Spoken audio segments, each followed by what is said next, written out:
Welcome to V digital news. ముందుగా headlines.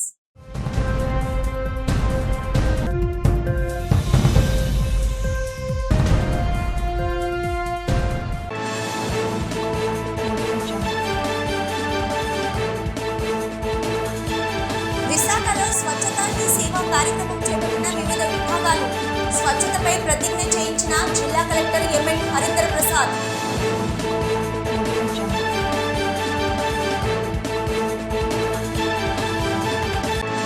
Anakapalli జిల్లాలో ACP దాడులు. ఏసీపీ వలలో చిక్కుకున్న ఉమెన్స్ స్కూల్ కోఆర్డినేటర్ కుమార్.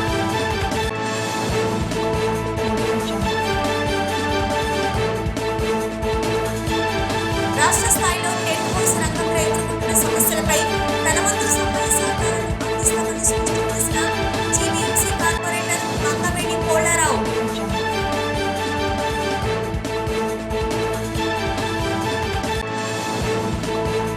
విత్తన బంతులను వెదజల్లి పచ్చదనం పెంపొందిద్దామని పిలుపునిచ్చిన MP RTA commissioner SK Viswanathan.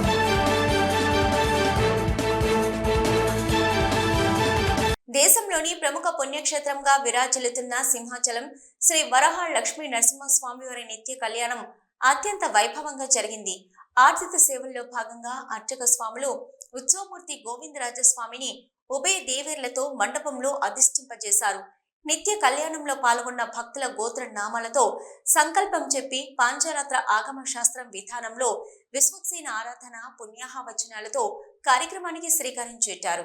కంకణ ధారణ, నూతన యజ్ఞోపవీత సమర్పణ, జీలకర్ర బెల్లం, మాంగళ్య ధారణ, తలంబ్రాల ప్రక్రియలను కమనీయంగా జరిపించారు.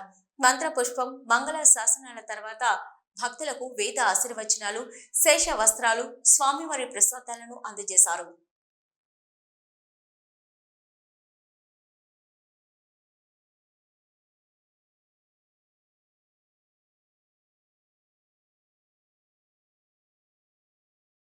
సింహాచలం ఈవో బాధ్యతలను డిప్యూటీ కలెక్టర్ ఎస్ శ్రీనివాసమూర్తి, దేవాదాయ శాఖ డిప్యూటీ కమిషనర్ సుజాతకు అప్పగించారు. రెవెన్యూ శాఖ నుంచి ఏడాది కాలం డిప్యూటేషన్ పై వచ్చిన ఆయనకు ఏడాది పదవీ కాలం పూర్తి కావడంతో చివరిసారిగా పవిత్రోత్సవాలు, పూర్ణాహుతి వేడుకల్లో పాల్గొని తన సేవలను పరిపూర్ణం చేసుకున్నారు. స్వామివారి దర్శనం చేసుకుని వచ్చి డీసీ సుజాతకు బాధ్యతలను అప్పగిస్తూ అధికారిక పత్రాలపై సంతకాలు చేశారు. ఈమె సింహాచలం ఈవోగా ఇన్ఛార్జి బాధ్యతలను తీసుకున్నారు. ప్రభుత్వం నూతన ఈవోని నియమించే వరకు ఈమె బాధ్యతల్లో ఉంటారు. కాగా ఆలయ స్నానాచార్యులు టిపి రాజగోపాల్, ప్రధాన అర్చకులు శ్రీనివాసాచార్యులు, ఎగ్జిక్యూటివ్ ఇంజనీరు శ్రీనివాసరాజు, రాంబాబు, సహాయ కార్యనిర్వహణ అధికారులు ఆనంద్ కుమార్, రాజేంద్ర కుమార్, పిల్ల శ్రీనివాస్, పర్యవేక్షణ అధికారి రమణ, పిఆర్ఓ నాయుడు, అర్చక స్వాములు, ఉద్యోగులు ఆత్మీయ వీడుకోలు పలికారు. ఈ సందర్భంగా డిప్యూటీ కలెక్టర్ శ్రీనివాసమూర్తి అందరికీ కృతజ్ఞతలు తెలియజేశారు. అనుకోని అవకాశాన్ని భగవంతుడు కల్పించాడని, ఏడాది పాలనను సక్రమంగా నిర్వహించేందుకు అన్ని విధాల తోడ్పాటును అందించిన ప్రతి ఒక్కరికి పేరు పేరున ధన్యవాదాలు తెలిపారు. విశాఖ బీచ్ లో వివిధ ప్రభుత్వ విభాగాల ఆధ్వర్యంలో స్వచ్ఛతా హీ సేవా 2024 కార్యక్రమాన్ని నిర్వహించారు. సమైక్యత అవగాహన శిబిరం పేరిట నిర్వహించిన ఈ కార్యక్రమానికి జిల్లా కలెక్టర్ ఎంఎన్ హరీందర్ ప్రసాద్ ముఖ్య అతిథిగా విచ్చేసి అధికారులు, పౌరులతో స్వచ్ఛ భారత్ పై ప్రతిజ్ఞ చేయించారు. అనంతరం పారిశుద్ధ కార్మికుల్ని సత్కరించి జ్ఞాపికల్ని బహూకరించారు. ఈ సందర్భంగా ఈ కార్యక్రమాన్ని ప్రోత్సహించేందుకు సిఎస్ఆర్ పథకం కింద బ్యాంక్ ఆఫ్ ఇండియా ప్రతినిధులు 7 లక్షల చెక్కును అందజేశారు. యువతతో పాటు వివిధ విభాగాల సిబ్బంది రాకతో ఈ కార్యక్రమం విజయవంతమైంది. ఈ కార్యక్రమంలో mayor Golagani Harivenkata Kumari, GVMC commissioner P Sampath Kumar, అధికారులు, స్వచ్ఛంద సంస్థల ప్రతినిధులు పాల్గొన్నారు. అనంతరం బీచ్ ను శుభ్రం చేశారు. ప్రతి సంవత్సరం కూడా కేంద్ర ప్రభుత్వం ఒక ఆదేశాల మేరకు స్వచ్ఛతాకి సేవా కార్యక్రమం సెకండ్ ఫోర్త్ నైట్ అంటే 3వ వారం 4వ వారం సెప్టెంబర్లో మనం జరుపుకోవడం జరుగుతుంది. దాంట్లో భాగంగా ఈ సంవత్సరం స్వచ్ఛతాకి సేవా కార్యక్రమం విశాఖపట్నం జిల్లాలో విశాఖపట్నం ఆర్కే బీచ్లో మనం స్టార్ట్ చేయడం జరిగింది. ఈరోజు మనము బీచ్ క్లీన్లీనెస్ డ్రైవ్ టేకప్ చేస్తున్నాము. ఇదే విధంగా రాబోయే 2 వారాలు కూడా వివిధ కార్యక్రమాలు మనం ప్లాన్ చేయడం జరిగింది. దీంట్లో 3 భాగాలుగా మనము ఈ కార్యక్రమం చేపడుతున్నాము. ఒకటి సంపూర్ణ స్వచ్ఛత అంటే నాట్ జస్ట్ రెగ్యులర్ ప్లేసెస్ కాకుండా ఎక్కడ ఎక్కువగా మనము వాతావరణం పాడై ఉందో either because of solid waste or liquid waste, దాన్ని క్లీన్లీనెస్ టార్గెట్ యూనిట్ సిటియూగా పరిగణలో తీసుకొని మనం వాటిని క్లీన్ చేయడం జరుగుతుంది.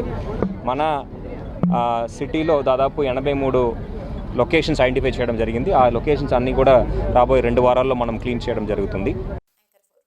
ఏపీలో విద్యాశాఖ అధికారులు లంచాలకు అలవాటు పడిపోయారు. పని పూర్తి చేయిస్తానని 2 లక్షల రూపాయలు లంచం తీసుకున్న ఎంఈఓ సంఘటన మర్చిపోకముందే అనకాపల్లి జిల్లా యలమంచిలిలో పని పూర్తి చేస్తానంటూ మరో ఉద్యోగి లంచం తీసుకున్న ఘటన వెలుగు చూసింది. అనకాపల్లి జిల్లా యలమంచిలిలో open school study centre eligibility పేరిట 30,000 రూపాయలు డిమాండ్ చేశారు. బాధితులు ఈ విషయాన్ని అవినీతి నిరోధక శాఖ ఏసీబీకి ఫిర్యాదు చేశారు. జిల్లా ఓపెన్ స్కూల్ కోఆర్డినేటర్ వలసి కుమార్ ఈ లంచం తీసుకుంటుండగా అధికారులు ఆయనను రెడ్ హ్యాండెడ్ గా పట్టుకున్నారు. ఈ కేసులో అక్యూజ్డ్ ఆఫీసరు ఓ కుమార్ అని ఆయన ఇక్కడ డిస్ట్రిక్ట్ కోఆర్డినేటర్ ఓపెన్ స్కూల్స్లో ఆయన పనిచేస్తున్నారు అనకాపల్లి డిస్ట్రిక్టు. ఆయన మా దగ్గర కంప్లైనెంట్ ఆయన యలమంచిలికి సంబంధించిన ఆయన ఒక కాలేజీ నడుపుతున్నారు. ఆయన ఓపెన్ స్కూల్ ఆ కాలేజీలో రన్ చేయడానికి అని చెప్పేసి దరఖాస్తు చేసుకున్నారు లాస్ట్ మంత్. ఆ దరఖాస్తుని అది చేయడానికి అని చెప్పేసి ఆయన 30,000 రూపాయలు డిమాండ్ చేయడం జరిగింది. మాకు కంప్లైనెంట్ ఆయనకి లంచం ఇవ్వడం ఇష్టం లేక నిన్న కంప్లైంట్ ఇచ్చారు మాకు. దాని మీద మా సీనియర్ ఆఫీసర్స్ డీజీ ఏసీబీ గారు తాలూకా పర్మిషన్ తీసుకొని ఈరోజు మధ్యాహ్నం 12:10 ఇక్కడ అనకాపల్లిలో ముద్దాయి గారు ఆయన 30,000 రూపాయలు లంచం తీసుకొనగా మేము రెడ్ హ్యాండెడ్గా పట్టుకోవడం జరిగిందండి. సో దీని తాలూకా సంబంధించిన డాక్యుమెంట్స్ అన్నీ కూడా సీజ్ చేయడం జరిగింది. ఆ 30,000 క్యాష్ను కూడా సీజ్ చేయడం జరిగిందండి. విశాఖలో టెక్ విజన్ సంస్థ ద్వారా రిక్రూట్మెంట్ జరుగుతుందని రిక్రూట్మెంట్ ఎంటర్ప్రెన్యూర్ సంస్థ వ్యవస్థాపకుడు జేమ్స్ కాన్సీ బిఈ వెల్లడించారు. ఆయన ఓ హోటల్లో జరిగిన మీడియా సమావేశంలో మాట్లాడారు. భారతదేశంలో 50 మంది ఔత్సాహికులు కంపెనీలు తమ సంస్థలో పెట్టుబడులు పెట్టేందుకు ముందుకు వచ్చాయని గుర్తు చేశారు. సంస్థకు $1.6 మిలియన్ టర్నోవర్ ఉందన్నారు. కంపెనీల స్థాపనకు ముందు మార్కెట్, ప్రజలు, సంస్కృతి అధ్యయనం చేసిన తర్వాతనే బిజినెస్ ప్రారంభించాలని ఆయన సూచించారు. భారత్ ప్రపంచంలోనే అతి వేగంగా అభివృద్ధి చెందుతున్న ఆర్థిక వ్యవస్థ అన్నారు. ఇక్కడి కంపెనీలు $5 బిలియన్ బిజినెస్ టర్నోవర్ ఏటా జరుగుతుందని, భారత్లో వ్యాపార అవకాశాలు విస్తృతంగా ఉన్నాయన్నారు. తమ సంస్థ America, Canada, Australia, Portugal, Saudi Arabia వంటి దేశాల్లో కార్యకలాపాలు సాగిస్తుందన్నారు. విశాఖలో సంస్థ పార్ట్నర్ టెక్ విజన్ సంస్థ అధినేత రాజీవ్ సెంటా సంస్థ పార్ట్నర్గా వ్యవహరిస్తున్నారని గుర్తు చేశారు. కొత్త సంస్థలకు శిక్షణ, హెచ్ఆర్, లీగల్ అంశాల్లో మద్దతిస్తామని తెలిపారు.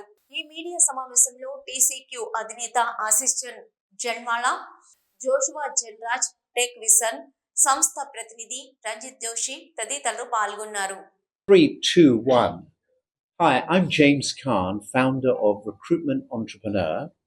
I'm sitting here today in TechWizen. Sorry, let's start again. Hi, I'm James Khan. I'm the founder of Recruitment Entrepreneur from the UK. I've arrived in India because I'm here to back entrepreneurs. నేను one of the founder of tech vision software private limited. ఈ company మేము వైజాగ్లో ఉంది and దాదాపు 9 కంట్రీస్లో ఉన్నాయి. ఇప్పుడు వైజాగ్లో 700 మెంబర్స్ పనిచేస్తున్నారు ఈ కంపెనీకి. మాకు ఇలాంటి 6 కంపెనీస్ ఉన్నాయి. ఒక కంపెనీ మేము వైజాగ్లో పెట్టాము, ఎందుకంటే నేను ఇక్కడే పుట్టిన పెరిగాను, అందుకే దాని బదులు కంపెనీ ఇక్కడ పెట్టాను. ఇప్పుడు ఏమైందంటే రీసెంట్గానే ఈయన చాలా ఫేమస్ పర్సనాలిటీ. ఇప్పుడు మనకి షార్క్ ట్యాంక్ ఇండియా ఉంది, మీకు ఐడియా ఉంటుంది షార్క్ ట్యాంక్. అలాగే యూకేలో దాన్ని డ్రాగన్ డెన్ అంటారు. ఆయన జడ్జి. ఓకే, సో ఈయనతో మేము పార్ట్నర్షిప్ చేసాం. ఇప్పుడు ఏం చేస్తామంటే ఇంట్లో పార్ట్నర్షిప్ చేసిన తర్వాత చాలా స్టార్టప్ కంపెనీస్కి మెయిన్ ఏంటి కావాలి, ఫండ్ కావాలి అండ్ సపోర్ట్ కావాలి. ఎందుకంటే వాళ్ళు ఫ్రెష్ బిజినెస్ మెన్, వాళ్ళకి తెలీదు ఎలా బిజినెస్ నడపాలి. వాళ్ళకి టెక్నాలజీ ఐడియా ఉంది, ఓకే, ప్రాసెస్ ఐడియా ఉంది, కానీ బిజినెస్ ఎలా ఎక్స్పాండ్ చేయాలో వాళ్ళకి తెలియదు. దట్ ఈస్ వేర్ మేము వస్తాం. ఓకే, మేము వాళ్ళకి డబ్బులు వేస్తాం, అట్ ద సేమ్ టైం వాళ్ళకి సపోర్ట్ కూడా చేస్తాం బిజినెస్ ఎక్స్పాండ్ చేయడానికి. స్టీల్ ప్లాంట్ ప్రైవేటీకరణకు వ్యతిరేకంగా గత 300 రోజుల నుంచి ఆందోళన చేస్తున్న సొంత గనులు కేటాయించాలని సెయిల్లో విలీనం చేయాలని, నిర్వాసితులకు ఉపాధి కల్పించాలని పోరాడుతుంటే పోరాటాన్ని బలపరిచి ఎన్డీఏ కేంద్ర ప్రభుత్వం మీద ఒత్తిడి తీసుకొచ్చి ప్రైవేటీకరణ ఆపవలసిన జనసేన నేత బొలిశెట్టి సత్యనారాయణ కార్మికుల మీద కార్మిక సంఘాలను పోరాటాలను హేళన చేస్తూ చౌకబారుగా మాట్లాడడం అభ్యంతరకరమని సిఐటియు జిల్లా ప్రధాన కార్యదర్శి ఆర్కేఎస్వి కుమార్ మండిపడ్డారు. సిఐటియు కార్యాలయంలో మీడియాతో మాట్లాడుతూ ప్రశ్నిస్తా పోరాడతా అని చెప్పిన పవన్ కళ్యాణ్ ను కూడా హేళన చేయడమే అవుతుందన్నారు. ప్రాణ త్యాగాలతో సాధించుకున్న విశాఖ ఉక్కు పరిశ్రమను కేంద్రంలోని బీజేపీ అమ్ముతామంటే చూస్తూ ఊరుకోవాలా? రక్షించవలసిన బాధ్యత రాష్ట్ర ప్రభుత్వం మీద, రాజకీయ పార్టీల మీద లేదా అని ప్రశ్నించారు. కార్మిక సంఘాలు ప్లాంట్ అమ్మకానికి చూస్తున్నాయని, కార్మిక సంఘాల నాయకులను చాచిపెట్టి కొట్టాలని మాట్లాడడం బొలిశెట్టి అవివేకానికి నిదర్శనమన్నారు. బీజేపీని ఏమీ అనకుండా కార్మిక సంఘాలను అనడం మీరన్నారా లేక మీ అధినేత మీతో అనిపించారని అడిగారు. ఇప్పటికైనా చిత్తశుద్ధి ఉంటే కార్మిక పోరాటాలకి సంఘీభావం ప్రకటించి స్టీల్ ప్లాంట్ ప్రైవేటీకరణ కాకుండా కేంద్ర బీజేపీ ప్రభుత్వం మీద ఒత్తిడి తీసుకురావాలని విజ్ఞప్తి చేశారు. అవి చేయకుండా లేనిపోని అవాకులు చెవాకులు మాట్లాడితే ప్రజలు క్షమించరని బేషరతుగా కార్మిక సంఘాలకు బొలిశెట్టి క్షమాపణ చెప్పాలని డిమాండ్ చేశారు. విజయవాడలో ప్రకటన చేశారు. స్టీల్ ప్లాంట్ ఎట్టి పరిస్థితుల్లో కూడా ప్రైవేటీకరణ జరగనివ్వం. ఇది రాష్ట్ర ప్రజల సెంటిమెంటు. దీన్ని ప్రభుత్వ రంగంలో కాపాడుకుంటాం. అంతేకాదు విశాఖపట్నం తెలుగుదేశం రాష్ట్రానికి ఎన్డీఏకి కీలకమైనటువంటి ప్రాంతం కాబట్టి స్టీల్ ప్లాంట్ను కాపాడుకోవడం మా బాధ్యత అని ముఖ్యమంత్రి ప్రకటించారు. ముఖ్యమంత్రి ప్రకటనని జేఏసీ స్వాగతిస్తున్నది. చంద్రబాబు నాయుడు గారికి అభినందన తెలియజేస్తున్నాం. అదే సందర్భంలో ముఖ్యమంత్రి చేసిన ప్రకటనలో ప్రైవేట్ స్టీల్ ప్లాంట్లు లాభాల బాటలో ఉన్నాయి, మంచిదైనటువంటి విశాఖపట్నం స్టీల్ ప్లాంట్ ఎందుకని నష్టాల బాట పడుతుందో ఆలోచించాలని చెప్పని ఆయన మాట్లాడారు. వైజాగ్ స్టీల్ ప్లాంటు నష్టాల బాట పడడానికి ప్రధాన కారణం సొంత గనులు లేకపోవడం. దేశంలో అన్ని ప్రభుత్వ ప్రైవేట్ రంగ స్టీల్ ప్లాంట్కి కేంద్రం సొంత గనులు కేటాయించింది. ఒక్క వైజాగ్ స్టీల్ ప్లాంట్కి మాత్రమే సొంత గనులు కేటాయించలేదు. దీనివల్ల విశాఖ ఉక్కు ప్రతి టన్నుకి 4,000 రూపాయలు అదనంగా ఉత్పత్తి వ్యయం ఖర్చు చేయాల్సి వస్తుంది. ఇది నష్టాలకు ప్రధాన కారణం. The Visakhapatnam function material owners welfare association వారి ఆధ్వర్యంలో రాష్ట్ర స్థాయిలో షామియానా రంగంలో ఎదుర్కొంటున్న సమస్యలపై విశాఖలో గాదిరాజు ప్యాలెస్లో భారీ స్థాయిలో సమావేశం జరిగింది. ఈ సమావేశాన్ని స్థానిక కార్పొరేటర్ జి మంగవేణి పోలారావు, జిల్లా కోర్టు బార్ అసోసియేషన్ పూర్వ అధ్యక్షులు, అసోసియేషన్ న్యాయ సలహాదారు ఎన్వి సుమన్లు జ్యోతిని వెలిగించి ప్రారంభించారు. ముఖ్య అతిథిగా విచ్చేసిన స్థానిక కార్పొరేటర్ జి మంగవేణి అసోసియేషన్ సమావేశాన్ని ఉద్దేశించి ప్రసంగిస్తూ షామియానా రంగానికి ఏ సమస్య వచ్చినా తప్పకుండా పరిష్కరించే దిశగా విశాఖ పార్లమెంటు సభ్యులు ఎం శ్రీభరత్, స్థానిక శాసనసభ్యులు వెలగపూడి రామకృష్ణ బాబు గారి ద్వారా ప్రయత్నం చేస్తానని అన్నారు. తప్పనిసరిగా భవిష్యత్తులో తన సంపూర్ణ సహకారం అందజేస్తానని హామీ ఇచ్చారు. అసోసియేషన్ అభివృద్ధికి సభ్యుల సహకారం ఎంతో అవసరమని అన్నారు. ఈ సమావేశానికి విశాఖపట్నం నుంచి కాక విజయనగరం, కాకినాడ, రాజమండ్రి, విజయవాడ తదితర ప్రాంతాల నుంచి ఆయా అసోసియేషన్ల ప్రతినిధులు పాల్గొని సమావేశం నిర్వహించిన తీరును ప్రశంసించారు. అందరూ సంఘటితం కావలసిన సమయం ఆసన్నమైందన్నారు. ఈ కార్యక్రమంలో Gadiraju palace general manager M Madhusudan, ఉపాధ్యక్షులు చిట్లూరు గిరిధర్, కార్యదర్శి బి సాయిబాబు, కోశాధికారి KL Gurunath, media incharge MV Rajasekhar, కార్యవర్గ సభ్యులు, విశాఖ జిల్లా స్థాయిలో వివిధ షామియానా సప్లయర్స్, షాపుల యజమానులు అధిక సంఖ్యలో పాల్గొన్నారు. ఈ సందర్భంగా ఏర్పాటు చేసిన పలు సాంస్కృతిక కార్యక్రమాలు అందరినీ అలరించాయి. విచ్చేసిన వారందరినీ ఘనంగా సత్కరించి కృతజ్ఞతలు తెలియజేశారు. మా సంస్థని సప్లయర్స్ అందరినీ కూడా ఇండస్ట్రీగా గుర్తించాలి. దానివల్ల మాకు ఎన్నో బెనిఫిట్స్ ఉంటాయి. దాని గురించి భరత్ గారితో మాట్లాడడం జరిగింది, మన విశాఖపట్నం ఎంపీ గారితో. ఇది పార్లమెంట్ దృష్టిలోకి తీసుకొని వెళ్ళి మా సమస్యని పరిష్కరిస్తానన్నారు. అలాగే ప్రజెంట్ 18% ఉన్న జిఎస్టీని కాంపోజిషన్లోకి కూడా తీసుకొస్తామని గట్టిగా ప్రయత్నిస్తామని శ్రీ భరత్ గారు చెప్పారు. అలాగే లోకల్లో ఎమ్మెల్యే శ్రీ రామకృష్ణ బాబు గారిని కూడా కలవడం జరిగింది. ఎందుకంటే మాకు జిఎస్టీ అంటే మనం సెంట్రల్ ట్యాక్స్ స్టేట్ ట్యాక్స్ రెండు కలిపి మనం జిఎస్టీ అవుతుంది. కాబట్టి మనం రామకృష్ణ బాబు గారికి కూడా మెమరాండం ఇవ్వడం జరిగింది. వాళ్ళందరూ కూడా మాకు సహాయం చేస్తానన్నారని చేస్తున్నాం. ఎంతోమంది ఇందులో ఈ షామియానా సప్లయర్స్లో ఎంతోమంది నిరుద్యోగులండి. వాళ్ళు ఈ రకమైన సంస్థల్ని ఓపెన్ చేసి 1 లక్ష 2 లక్షల మూలధనంతో స్టార్ట్ చేసి నిరుద్యోగ సమస్యను ఒక విధంగా వీళ్ళు మనకి కల్పించకుండా చేశారండి. వాళ్ళ కాళ్ళ మీద వాళ్ళు నిలబడుతూ ఎంతోమందికి ఉపాధిని కల్పిస్తున్నారండి వీళ్ళందరూ. కాబట్టి ఈ అసోసియేషన్ని మా యొక్క ఈ సంస్థల్ని ఎట్టి పరిస్థితుల్లో ఒక ఇండస్ట్రీగా గుర్తించాలని కోరుకుంటున్నారు. మత్స్యకారులు ఎదుర్కొంటున్న సమస్యలను ప్రభుత్వం దృష్టికి తీసుకువెళ్లి పరిష్కారానికి కృషి చేస్తానని జాతీయ మత్స్యకారుల సంఘం రాష్ట్ర అధ్యక్షుడు మోసా అప్పలరాజు తెలిపారు. ఇటీవల జిల్లా అధ్యక్షుడిగా నియమితులైన గంటబ్బాయి ఆధ్వర్యంలో గాజవాక గణేష్ నగర్ కమ్యూనిటీ హాల్లో సంఘం ప్రతినిధుల సమావేశం నిర్వహించారు. ఈ సందర్భంగా అప్పలరాజు మాట్లాడుతూ చేపల వేటపైనే ఆధారపడి జీవిస్తున్న మత్స్యకార కుటుంబాలు ఆర్థికంగా నిలదొక్కుకోవాలనే ఉద్దేశంతో వారు ఎదుర్కొంటున్న అనేక సమస్యలకు దశలవారీ పరిష్కారం లభించేలా సంఘం కృషి చేస్తుందని అన్నారు. జిల్లాలోని మత్స్యకారులందరినీ ఒకే తాటిపైకి తీసుకొచ్చి వారి అభివృద్ధికి పాటుపడతామని చెప్పారు. సంఘం బలోపేతం కావాలంటే అంత ఐక్యతతో పనిచేయాలని సూచించారు. అనంతరం జిల్లా అధ్యక్షుడు గంటబ్బాయిని ఘనంగా సన్మానించారు. కార్యక్రమంలో చింతకాయల ముత్యాలు, పిక్కి కొర్లయ్య, సూరడ రాజు, అర్జిల్లి దాసు, జగన్నాథరావు తదితరులు పాల్గొన్నారు. నా సేవను పార్టీ ఉపయోగించాను తప్ప నా పొలాన్ని ఉపయోగించుకోలేకపోయాను.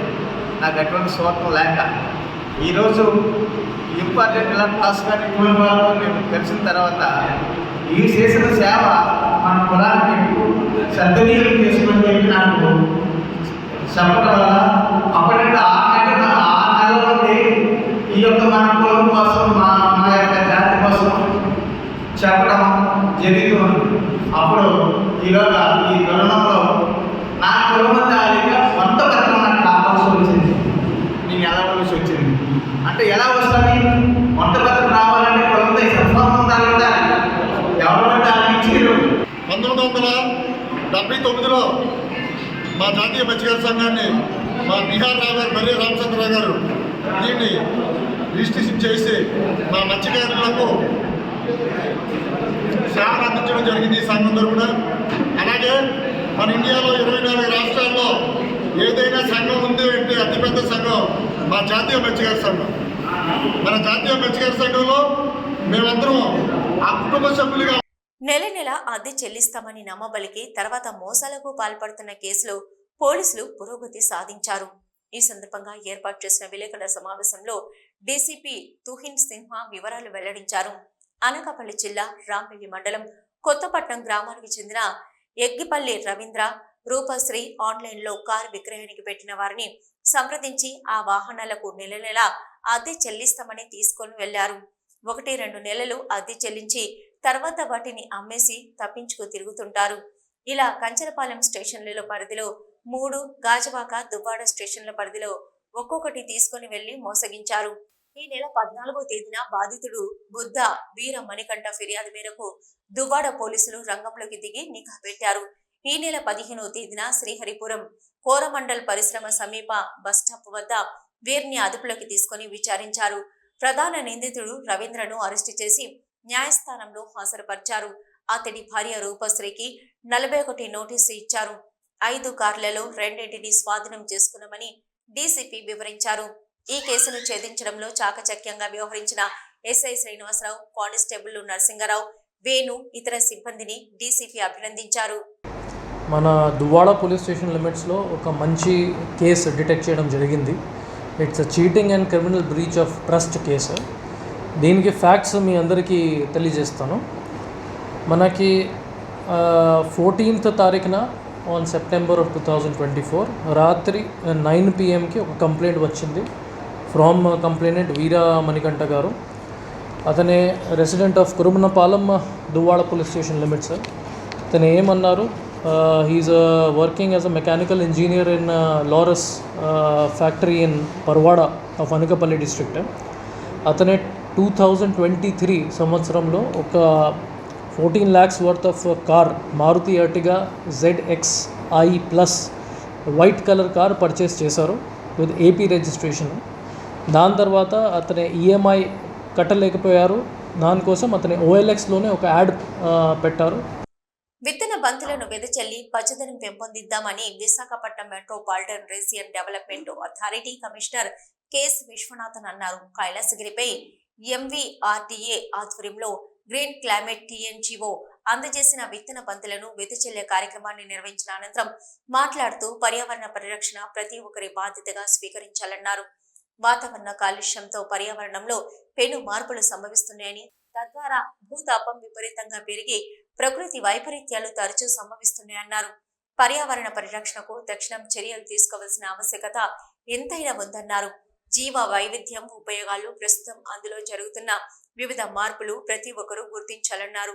సామాజిక బాధ్యతగా ప్రతి ఒక్కరూ ఒక మొక్కను విధిగా నాటాలన్నారు. విరివిగా మొక్కలను పెంచడం కోసం తగిన ప్రణాళికలను రూపొందిస్తున్నామని, మరీ ముఖ్యంగా విశాఖను గ్రీన్ విశాఖ మార్చడమే తన ముందున్న ప్రధాన లక్ష్యమన్నారు.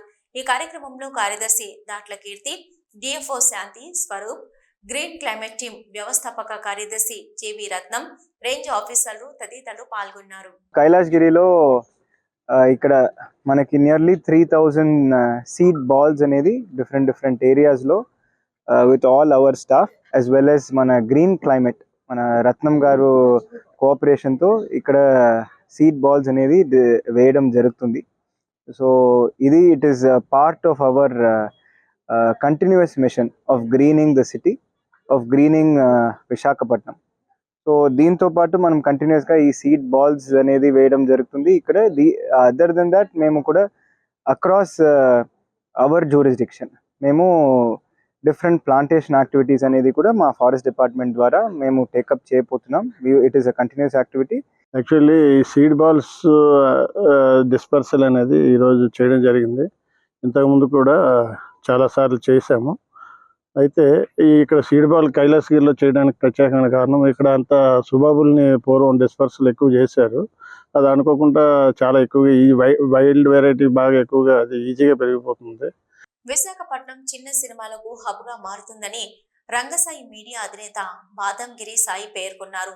సినీ పరిశ్రమ విశాఖకు వస్తుందని, ఆ దిశగా తాము ప్రయత్నం చేస్తామని ఆయన తెలిపారు. VGF ప్రెస్ క్లబ్ లో బుధవారం ఏర్పాటు చేసిన మీడియా సమావేశంలో ఆయన మాట్లాడారు. మన్యం ధీరుడు సినిమా ట్రైలర్ ను ఇటీవలే విడుదల చేశామన్నారు. ట్రైలర్ అద్భుతంగా ఉందన్నారు. సినిమా నిర్మాణంతో పాటు అల్లూరి సీతారామరాజు మాత్ర ధరించి సినిమా తీయడం సాహసమే అన్నారు. ఖచ్చితంగా ఈ సినిమాని అందరూ ఆదరించాలన్నారు. మరిన్ని మంచి సినిమాలు సత్యనారాయణ నిర్దేశకత్వంలో రావాలని ఆశించారు. విశాఖ వెంకటేశ్వర థియేటర్లో ఈ సినిమా ప్రదర్శిస్తామని అన్నారు. ఈ తరం యువత ఈ సినిమా చూడాలని కోరారు. నిర్మాత అల్లూరి సీతారామరాజు పాత్రధారి RVV సత్యనారాయణ మాట్లాడుతూ తాను ఇష్టపడి ఈ సినిమా తీశానన్నారు. ఇందులో 2 పాటలు కూడా తాను పాడానన్నారు. విశాఖ నటులు జబర్దస్త్ అప్పారావుతో పాటు స్థానిక కళాకారులు ఇందులో నటించారన్నారు. ఈ సమావేశంలో NNR BS చంద్రశేఖర్, తెలుగు శక్తి అధ్యక్షుడు BB రామ్, దర్శకుడు డెక్కల నరేష్, వినీత్, ఆర్య పాల్గొన్నారు. ఏదో ఒక బాదం పాలు అమ్ముకోనకి 86లో వచ్చిన నేను నాటకాలు, పత్రిక, రంగస్థలం డైలీ పత్రిక, చేనేత సమాచారం మాసపత్రిక ఇలా ఎన్నో చేసి సురభి నాటకాలని మనందరికీ తెలుసు. భారతదేశంలోనే పెద్ద కార్యక్రమం 30 రోజుల పాటు మన నాటకాలు వేయడం జరిగింది. ఈ ప్రయాణంలో నాకు మొదటి నుంచి సినిమాలంటే చాలా ఇష్టం అండి. పాలకుల్లో ఉన్నప్పుడు నేను డైరెక్టర్ అవుదామని కథలు రాసుకొని మెడ్రాస్ కూడా వెళ్ళి వచ్చేసాను. ఆ ప్రయాణంలో 1983లో మొట్టమొదటిసారిగా మన మోహన్ బాబు గారి సినిమా ప్రతిజ్ఞ అనే సినిమాని ఒక బయ్యర్గా నేను ఎంటర్ అయ్యానండి. తర్వాత కుంకుమ తిలకం అనే డిస్ట్రిబ్యూటర్గా నేను చేశాను.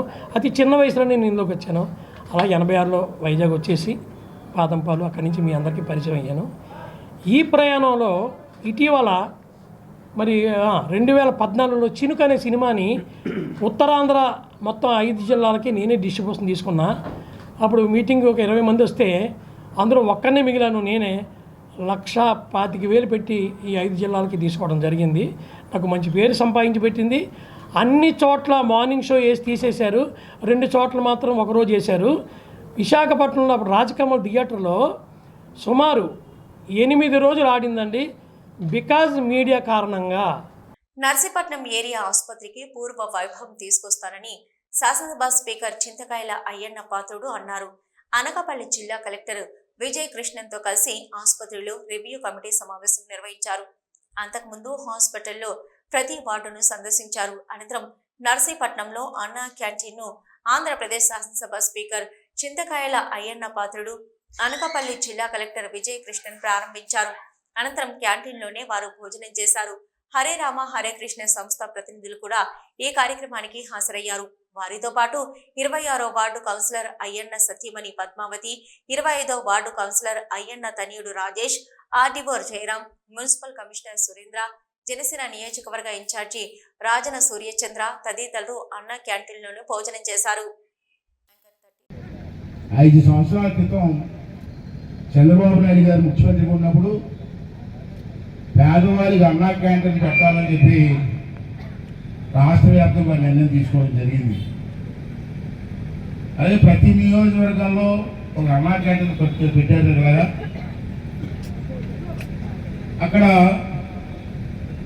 ఉదయం టిఫిను, మధ్యాహ్నం భోజనం, రాత్రి భోజనం పెట్టి ఏర్పాటు చేశారు. దానికి ఎవరండి సప్లై?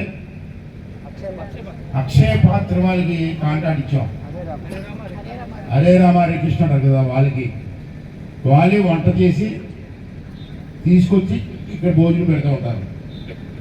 అది కాంట్రాక్ట్ బాగా జరిగింది. చాలామంది రోజుకి కొన్ని లక్షల మంది భోజనం చేస్తారు రాష్ట్ర వ్యాప్తంగా. కానీ మన గత ప్రభుత్వంలో మీరు చూశారు, తీసి పారేశారు 5 సంవత్సరాలు. అప్పుడు పద్మా నేను అనుకున్నాం, సరే ఎక్కడున్నా లేకుండా నర్సీపట్నం మనం పెడదాం, మన సొంత డబ్బులు పెడదాం అని చెప్పి ఇద్దరు అనుకుని అన్నపూర్ణ అక్షయ పాత్ర అని పెట్టున్నాం. అదే రోజు వ్యాన్లో వచ్చి సప్లై చేస్తుంటారు. దేశ ప్రధాని నరేంద్ర మోదీ జన్మదిన వారోత్సవాలలో భాగంగా గాజువాక 71వ వార్డు విశ్వేశ్వరయ్య నగర్లో కాలనీలో బీజేపీ రాష్ట్ర మహిళా మోర్చా ఉత్తరాంధ్ర జోనల్ ఇన్ఛార్జి కట్టా పద్మ ఆధ్వర్యంలో వేడుకలు నిర్వహించారు. పేదలకు చీరలు పంపిణీ చేశారు. అనంతరం మాజీ సైనికులను ఘనంగా సన్మానించారు. కట్టా పద్మ మాట్లాడుతూ, మోదీ పుట్టినరోజు సందర్భంగా మన దేశ సరిహద్దుల్లో ప్రాణాలకు తెగించి భారత రక్షణకై విధులు నిర్వహించిన సైనికులను సత్కరించడం అభినందనీయమని అన్నారు. అనంతరం ఆటల పోటీల్లో విజేతలైన చిన్నారులకు బహుమతులు అందించారు. ఈ కార్యక్రమంలో అగనంపూడి అభివృద్ధి కమిటీ చైర్మన్ బల్రెడ్డి సత్యనారాయణ, పోలను అధ్యక్షుడు గొల్లపల్లి శ్రీనివాసరావు, కార్యదర్శి బొడ్డు రవికుమార్, వి శ్రీనివాస్, ఎం కాశీబాబు, పి అప్పల్రెడ్డి, బి సత్యనారాయణ, తివారి, అప్పారాజు, శేఖర్ తదితరులు పాల్గొన్నారు. ఎప్పుడు సేవ నేర్చుకుంటారండి. ఆయనకి ఇలాంటి వేడుకలు ఇష్టం ఉండదు. సాధారణంగా ఆయన పుట్టినరోజు జరుపుకోవద్దని చెప్తారు. ఆ రోజు ఆయన పేరు మీద అభిమానం ఉంటే ఏదైనా సేవా కార్యక్రమం చేయమంటారన్నమాట. మరి అందులో భాగంగా మరి ఈనాటి విశ్వేశ్వరయ్య నగర్ కాలనీలో విశ్వేశ్వరయ్య నగర్ కాలనీ వాసుల మధ్య మరి ఈ యొక్క వేడుకల్లో భాగంగా మరి మేము సేవ నేర్చుకోవడం జరిగింది.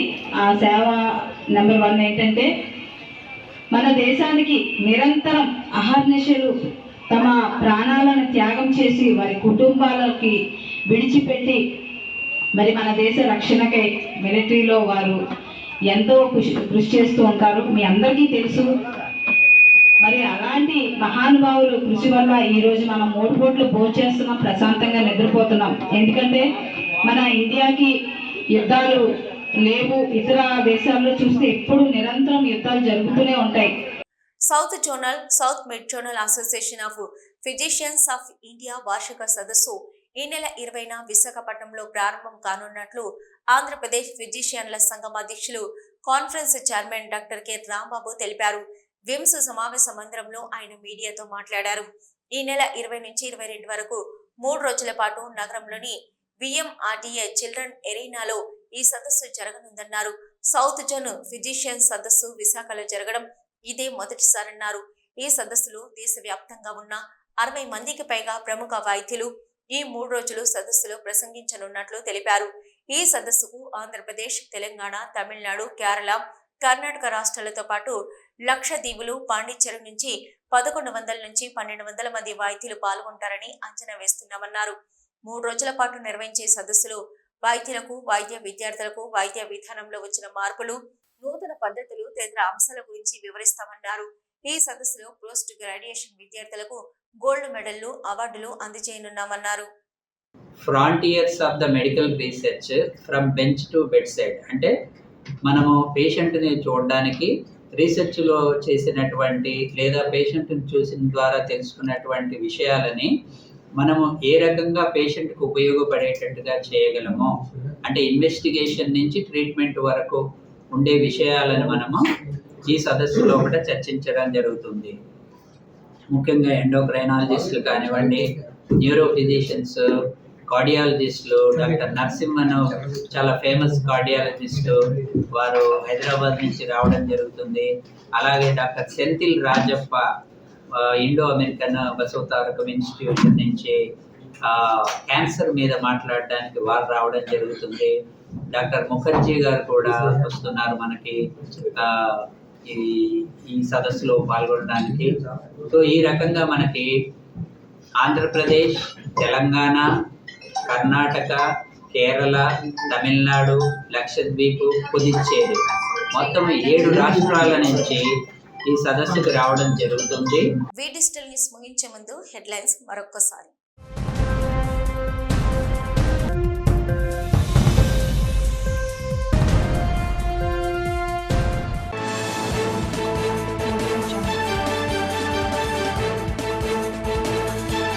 విశాఖలో స్వచ్ఛతా హీ సేవ కార్యక్రమం చేపట్టిన వివిధ విభాగాలు స్వచ్ఛతపై ప్రతిజ్ఞ చేయించిన జిల్లా కలెక్టర్ ఎంఎన్ హరీందర్ ప్రసాద్.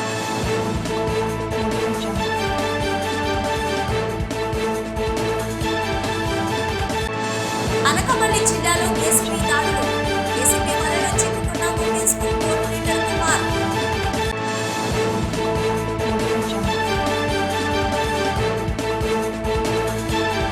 రాష్ట్ర స్థాయిలో టెట్ కోర్స్ రంగంలో ఎదుర్కొంటున్న సమస్యలపై తన వంతు సహాయ సహకారాలు అందిస్తామని స్పష్టం చేసిన జీవీఎంసీ కార్పొరేటర్ మంగవేణి పోలారావు.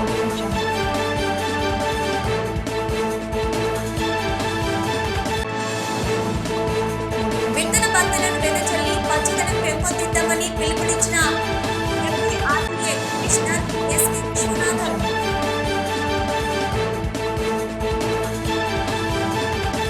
ఇవి ఇప్పటివరకున్న వి డిజిటల్ న్యూస్. నమస్తే.